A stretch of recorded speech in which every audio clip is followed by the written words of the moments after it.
தேனி மாவட்டம் கம்பம் அருகே உள்ள நாராயணன் தேவன்பட்டியில் கிராம மக்கள் சாலை மறியலை தொடர்ந்து குடிதண்ணீர் திறக்கப்பட்டது. கடந்த 10 நாட்களுக்கு மேலாக தண்ணீர் வரவில்லை என கூறி சுருளி அருவி கம்பம் சாலையில் பெண்கள் காலி குடங்களுடன் சாலை மறியலில் ஈடுபட்ட நிலையில் காவல்துறையினர் நடத்திய பேச்சுவார்த்தைக்கு பின்பு உடனடியாக குடிதண்ணீர் திறக்கப்பட்டது.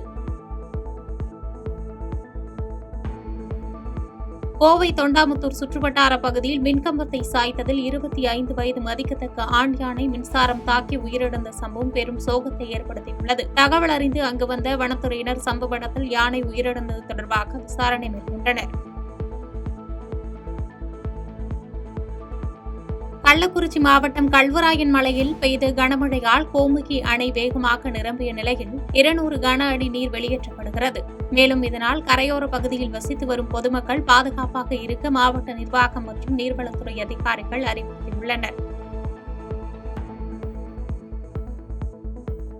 மேலும் இதனால் கரையோர பகுதியில் வசித்து வரும் பொதுமக்கள் பாதுகாப்பாக இருக்க மாவட்ட நிர்வாகம் மற்றும் நீர்வளத்துறை அதிகாரிகள் அறிவுறுத்தியுள்ளனர். கடலூர் மாவட்டம் திட்டக்குடி அருகே மின்னல் தாக்கி உயிரிழந்த 4 பெண்களின் குடும்பத்தாருக்கு ரூபாய் 30 லட்சம் நிவாரண நிதியும் குடும்பத்தில் யாராவது ஒருவருக்கு அரசு வேலையும் வழங்க வேண்டும் என்று பாரதிய ஜனதா கட்சி சார்பில் ஆட்சித் தலைவரிடம் மனு அளித்தனர். பாஜக கடலூர் மேற்கு மாவட்ட தலைவர் தமிழழகன் தலைமையில் கட்சி நிர்வாகிகள் மற்றும் விவசாய அணி நிர்வாகிகள் ஆகியோர் கடலூர் மாவட்ட ஆட்சித்தலைவர் அலுவலகத்தில் ஆட்சித்தலைவர் சிபி ஆதித்ய செந்தில்குமாரிடம் மனு வழங்கினர்.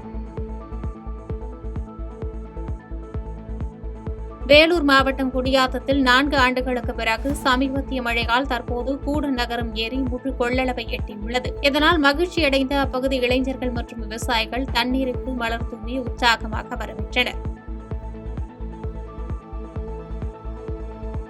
தொடர் மழை எதிரொலியாக தக்காளி வரத்து குறைந்துள்ள நிலையில் காஞ்சிபுரத்தில் தக்காளி விலை 2 மடங்கு உயர்ந்து விற்பனையானது. காஞ்சிபுரம் ராஜாஜி சந்தையில் நேற்று கிலோ தக்காளி 10 ரூபாய்க்கு விற்கப்பட்ட நிலையில் இன்று 30 முதல் 40 ரூபாய்க்கு விற்கப்படுகிறது. சேலம் மாவட்டம் ஓமலூர் அருகே கேரள வாலிபரை தாக்கி நகை பணம் பறித்ததுடன் இருசக்கர வாகனத்தை எரித்த 3 பேரை தாரமங்கலம் போலீசார் தேடி வருகின்றனர். தாக்குதலில் காயமடைந்த இருவர் ஓமலூர் அரசு மருத்துவமனையில் சிகிச்சை பெற்று வரும் நிலையில் இதுகுறித்து தாரமங்கலம் போலீசார் வழக்கு பதிவு செய்துள்ளனர். காஞ்சிபுரம் பேருந்து நிலையத்தில் உள்ள பொது கழிவறையிலிருந்து வெளியேறும் கழிவுநீரால் பயணிகள் அவதிக்குள்ளாகியுள்ளனர். இதனால் நோய் தொற்று ஏற்படும் அபாயம் உள்ள நிலையில் மாநகராட்சி நிர்வாகம் உரிய நடவடிக்கை எடுக்க வேண்டும் என்று பயணிகள் மற்றும் அப்பகுதி மக்கள் கோரிக்கை வைத்துள்ளனர்.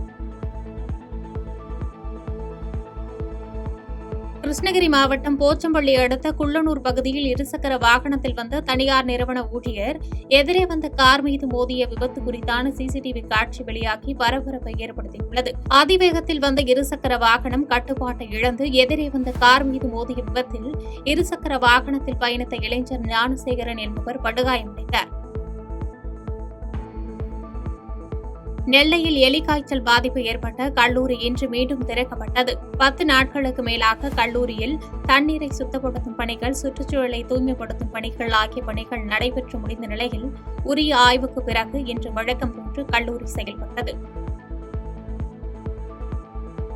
செய்திகளை உடனுக்குடன் தெரிந்து கொள்ள கீழ்கண்ட கேபிள் மற்றும் டிடிஎச் நெட்வொர்க்குகளில் எம்நாடு செய்தி தொலைக்காட்சியை காணுங்கள். பாதகம் செய்பவரை கண்டால் நாம் பயம் கொள்ளலாகாது பாப்பா. மோதி மிதித்துவிடு பாப்பா, அவர் முகத்தில் உமிழ்ந்துவிடு பாப்பா. அண்மை செய்திகளை உடனுக்குடன் தெரிந்து கொள்ள இணைந்திருங்கள் எம்நாடு தொலைக்காட்சியுடன்.